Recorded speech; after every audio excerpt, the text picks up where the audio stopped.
Good afternoon and welcome to My Left Ear from Los Angeles. I'm Carrie Freeman.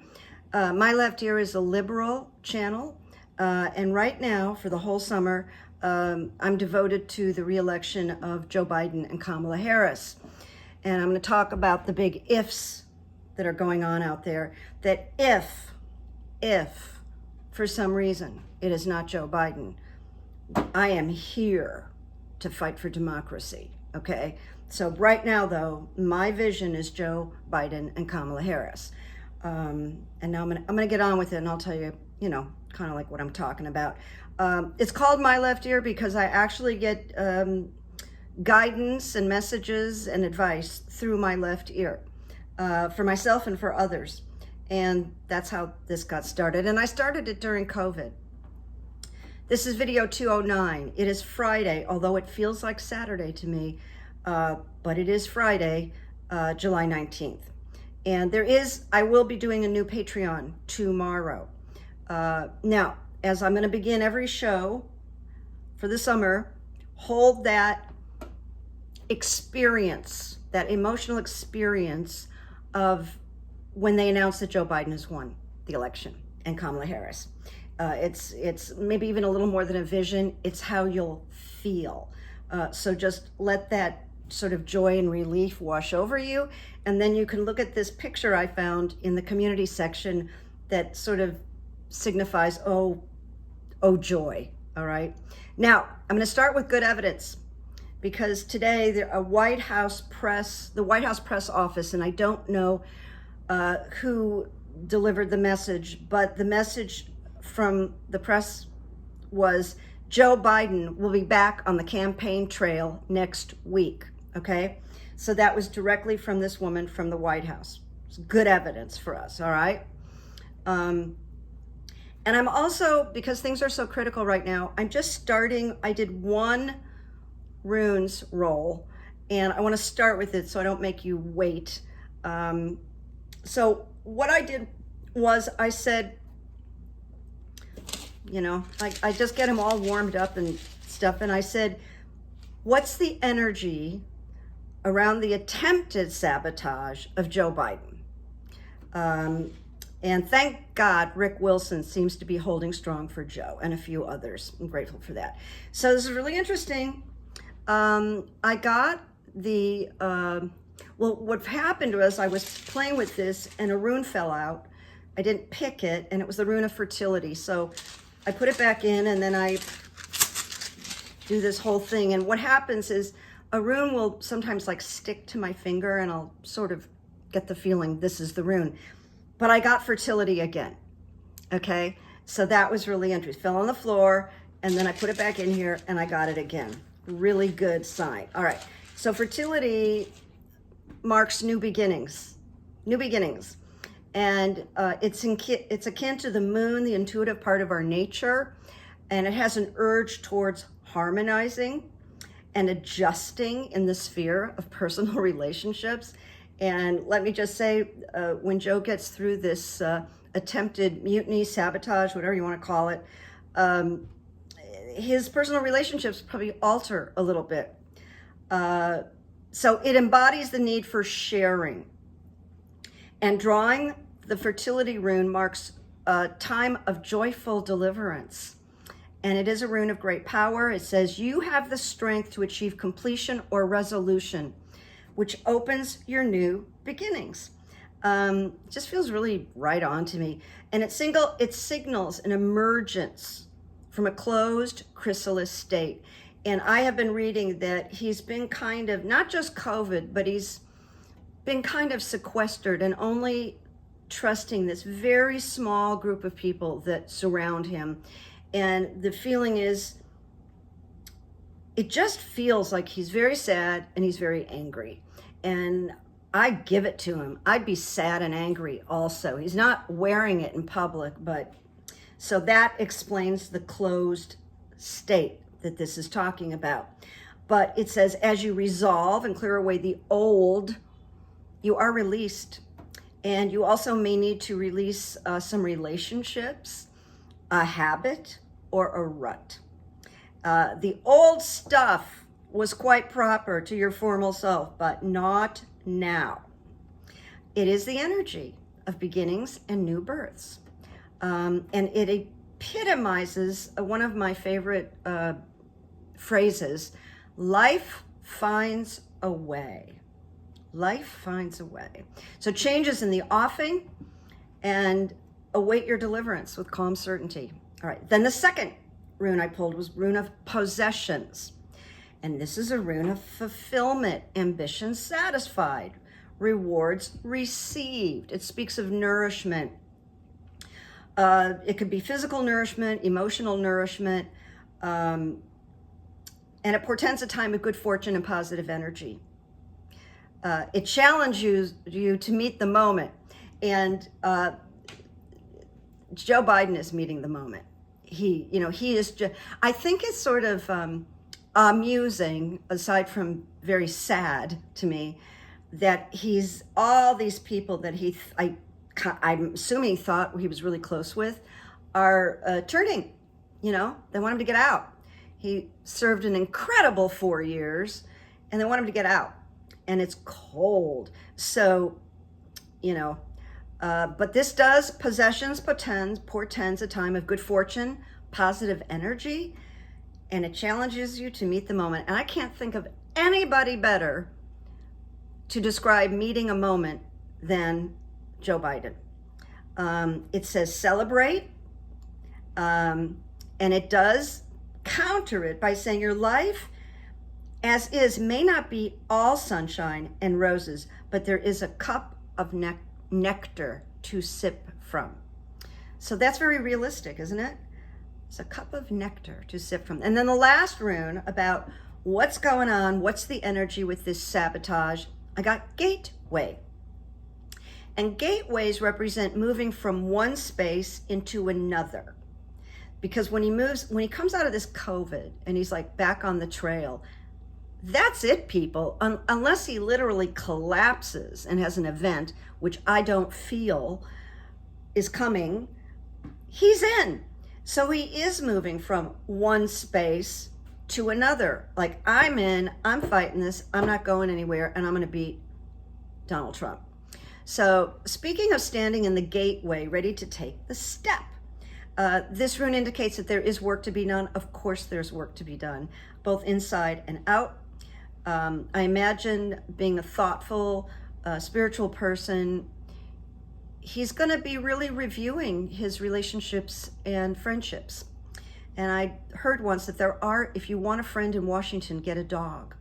It just came out, I heard that. I didn't plan on saying that, but that's how cold it is. So this gateway is not to be approached and passed through without contemplation. But he contemplates, he's not an impulsive person. He's a very thoughtful person, because deep transformational forces are at work. And the power of this passage is from one form into another. And that's fully Joe Biden, Kamala Harris, the candidates for democracy. So there are joys, victories, and all the lessons are involved. Observe, bless, and release, Joe Biden. And in letting go of the past, which might be some grievances, you reclaim your power. It's like when you forgive, you reclaim your power. All right, so that's the runes reading, and it's very encouraging. And it goes along with this announcement on Twitter that Joe Biden's gonna be back on the campaign next week. So I watched, I keep thinking today's Saturday, but it's not, it's Friday. But early in the morning, I turned on Morning Joe, and Mike Barnacle, now he's the mature guy he's kind of bald, but with silver hair and glasses, and he has this sort of Boston kind of accent. So Mike Barnacle on Morning Joe, he said this about this, I want to say a mutiny, but I think a mutiny is only if you're on the ocean. But this campaign to take down Joe Biden, he said, I think, because I asked him, what do you think about what's going on right now? And he said something that I didn't expect, and I loved it. because I've been thinking this. He said, I think people are looking at the level of cruelty in politics right now. I was thinking about cruelty the last couple of days, so I went, whoa. He said, the attacks on Joe Biden are like death by 1,000 leaks per day.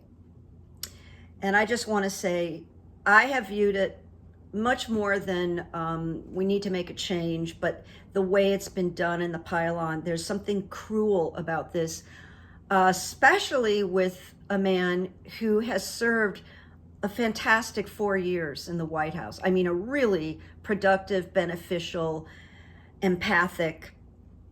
And so I thought, I find this cruelty breathtaking. I mean, breathtaking, like it just takes my breath away. I wrote days and days ago, because I write notes all in between, and some I put in the current, show and some of the, and I wrote, what, if anything, do the Resign crew know? And that would be Obama, Pelosi, Schumer, Jeffries, Jamie Raskin, Tester, and more. Do they know something we don't know? This has been on my mind for 3 or 4 days. So here's what I want to say, and I wrote it. The fat lady has not sung, all right? The demographic of the Democratic Party going forward is much younger. I cannot argue that. Of course it is. But Joe Biden, for all he's done in the last 4 years and his personal strength, is the best bridge to achieve that end. New people are in, they are younger. We do need that energy, but Joe Biden needs to lead the charge into this next phase. And he'll serve as long as he can serve. And then Kamala will pick up the torch, and she's more than ready, okay? So he's not to be diminished. I don't know what I said, diminished. But Joe Biden is Mr. Right Now in the most important way. Mr. Right Now. So then I saw this quote by Greg Olear, O-L-E-A-R. He's a brilliant writer. He's got a podcast. He's got tremendous followers. He writes for the New York Times, blah, blah, blah. I really like him. And he wrote, because he's mad, Biden / best president of my lifetime, winner of the Democratic primary, has 92 million on hand. And then he wrote, step down? ? Then he went on. Elites from California, George Clooney, Rob Reiner, candidate Schiff. Who needs LA money? And New York, Jon Stewart, Jeffries, Ryan, Delgado, Schumer, who sucks as a majority leader. He says Schumer sucks as a majority leader. And then Greg Olear says the oligarchs can fuck off. And I kind of loved it. The oligarchs, because these are like American oligarchs. They're just swimming in money and privilege. And they're taking these swipes. They have their reasons. They don't, well, they're scared and they don't have vision and they don't have intuition. And I thought they were smarter than they are. Maybe you did too. All right, we're coming to an end now. I turned my air conditioning off to do this, but it's like 88 degrees out, so I'm getting warm. I'm glad this isn't a long episode today. I got a couple of quotes. In the end, we are here for democracy, freedom, and women's rights. We are here to denounce fascism and autocracy. That's my quote. I said that. And then I'm just going to leave you. And one of my new valued followers, subscribers, asked me if, in writing, if I would consider doing like leading a prayer circle. And I'm thinking about it, but for some reason I feel shy about that. So we'll see. But I did get the message, and I understand the message. It has to be within my comfort level. But here's the Serenity Prayer, and I don't attend 12-step programs. I've been to them, I've gone with people, and you know I worked in a rehab for years. But I think the Serenity Prayer is for everybody. And I'm just going to remind you, God grant me the serenity to accept the things I cannot change, courage to change the things I can, and the wisdom to know the difference. So with what we're dealing with in politics and history right now, I do keep reminding myself, Carrie, there's only so much you can do. And that's why I took on this mantle of let's just keep democracy. Let's just hang on to democracy and freedom and bring back women's rights. So that's kind of like all I can do. And it feels really good. And people are responding to what I decided to do. And I couldn't be happier. So that's my condensed thing for today, because there's been so much vitriol. And I keep getting shocked by the people coming out and saying, resign, resign, step down, step down. But I'm really encouraged by kind of like tough people like Rick Wilson, who is resolute. He's resolute. So and I think there's a senator here in California, and he is totally 100% behind Joe Biden. So it's not like everybody, but these high-profile oligarchs, as Greg Ollier called them. I'll be on tomorrow with a Patreon, which doesn't have a lot to do with politics. It's a little more personal, but I want to let the Patreon people know that. And we continue to fight the fight. And just remember, the runes showed me fertility twice, new beginnings, and possessions. Talk to us about the rune of fulfillment and ambitions satisfied, and gateway, representing moving from one space to another, which means back into the White House or remaining in the White House. And there is work to be done. So there you go. Because transformational forces are at work here. We keep the faith, and we keep democracy and freedom and women's rights in our purview all the time. So I'll see you soon. Have a good weekend. And it is Friday, even though my brain keeps thinking it's Saturday. Ever have that happen? Okay. Thank you. Thank you for all your notes, letters, appreciation, warm remarks. I really sit there and read them. I like to read them early in the morning with my coffee. It's just wonderful. It's like friend after friend after friend, and it warms my heart. So there you go. Keep the faith. I'll talk to you soon. Bye-bye.